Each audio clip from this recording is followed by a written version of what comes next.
Hello friend, स्वागत है आपका अपने यूट्यूब चैनल में। चलिए मैं आज आपके लिए समरूप भिन्नार्थक शब्द लाया हूँ। ये यूपीएसआई और पैट के सिलेबस में भी दे रखे हैं, काफ़ी इंपॉर्टेंट है। ये है हिंदी लुसेंट में, तो ये है नहीं। चलिए पहले नंबर पर देखते हैं आदि। आदि का अर्थ होता है आरंभ, और आदि आदि का अर्थ होता है अभ्यस्त, किसी चीज़ में लिप्त हो जाना। चलिए अगला देखते हैं अभय। अभय का अर्थ होता है निर्भय, और उभय का अर्थ होता है दोनों। अभय का मतलब होता है जिसको किसी चीज़ का भय ना हो, डर ना हो। चलिए अगला देखते हैं अब्ज। अब्ज का अर्थ होता है कमल, अब्ज, और अब्द का अर्थ होता है बादल।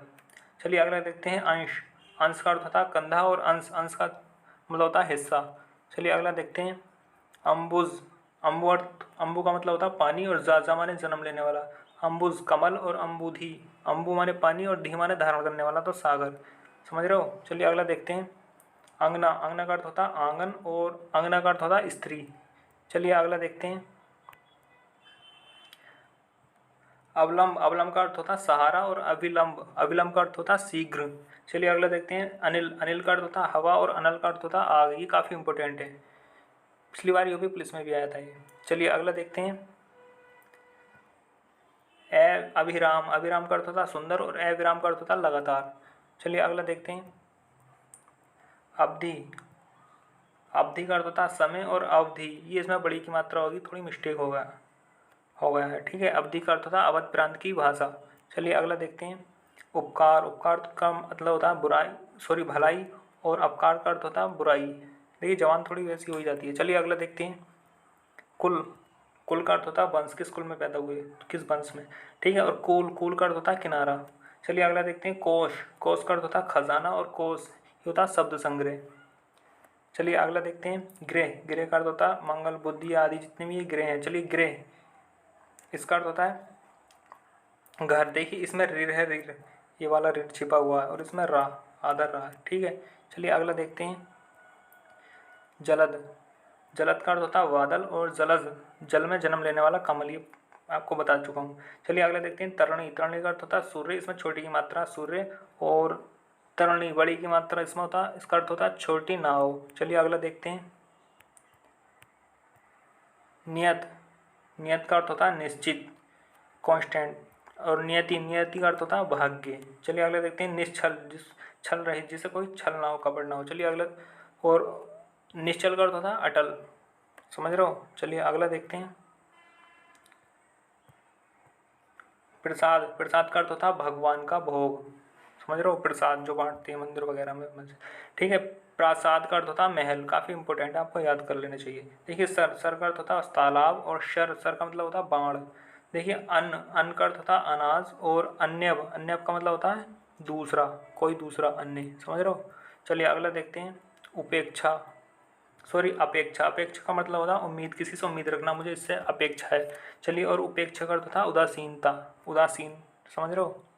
चलिए पुरुष। अगला देखते हैं पुरुष। पुरुष का मतलब होता है नर, मेल, और परुष, परुष का मतलब होता है कठोर, इंपोर्टेंट है, कठोर। चलिए अगला देखते हैं प्रवाह। प्रवाह मतलब बहने, प्रवाह का मतलब होता है बहने की क्रिया, और परवाह, परवाह का अर्थ होता है चिंता। समझ रहे हो। चलिए अगला देखते हैं समान। समान का अर्थ होता है बराबर, और सामान इसका मतलब होता है वस्तु।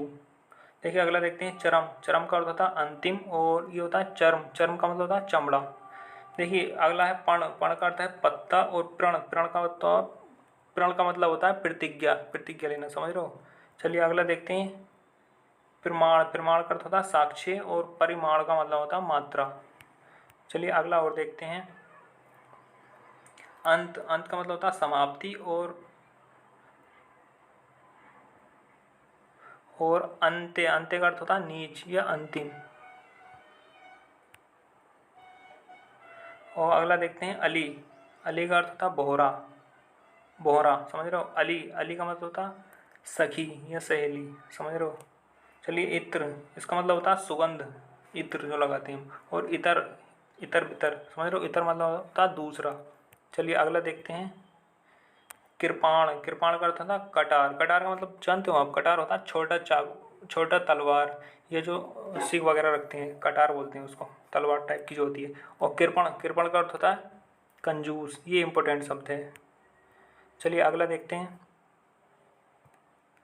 चिर। चिर का अर्थ होता है पुराना, और चीर ये तो कपड़े का पर्यायवाची शब्द है, आपको याद होगा।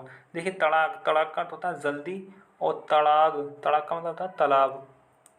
देखिए अगला देखते हैं दारू, इस पर छोटू की मात्रा लग रही है दारू, दारू का अर्थ होता है लकड़ी, और दारू बड़ा ऊ की मात्रा लग रही है यहाँ पे, तो इसमें इसका मतलब होता है शराब। ठीक है, चलिए अगला देखते हैं दार, दार का अर्थ होता है स्त्री, और द्वार, द्वार का मतलब होता है दरवाजा। चलिए अगला देखते हैं द्वीप, द्वीप का अर्थ होता है हाथी, और द्वीप, द्वीप का मतलब आप जानते हो टापू।